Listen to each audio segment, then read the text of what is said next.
Hello and welcome everyone back to another episode of Ezoic Explains. I'm Tyler Bishop, and today I'm going to be showing you a little trick to drive a little bit more traffic to your site from Twitter. So Twitter is probably not the most commonly used social platform to acquire traffic from. However, there have been some publishers and some influencers that have been able to use it successfully to drive traffic to their websites. So one of the things I noticed several years ago was in a particular politician in the United States, in their Twitter feed, what you would find is that some of the first commenters were often leaving links to blogs. And in a lot of cases, they were people that became famous later on in Twitter as influencers because they were the first one to comment underneath this particularly controversial political figures feed.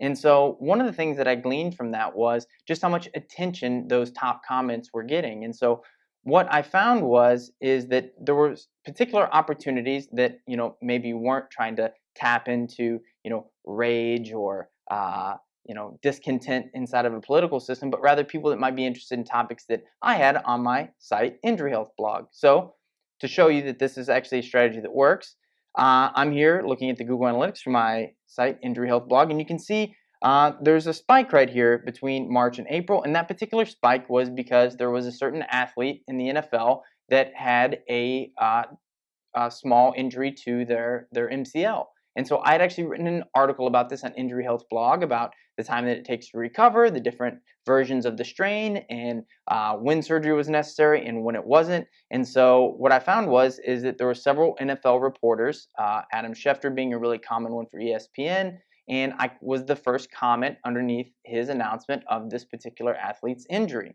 And so inside of Twitter, you can see here, we've got Pro Football Talk. Joe Namath won't guarantee title this year, but he loves Jets' future with Sam Darnold. So if I had some kind of article about Joe Namath or Sam Darnold or the Jets, it might be a really good opportunity now to comment underneath here because look, it just got published and there's no comments here. I know it's from a popular feed, and so if I have a relevant article, it's a really great time to say, hey, I think Darnold is the right choice for MVP this year.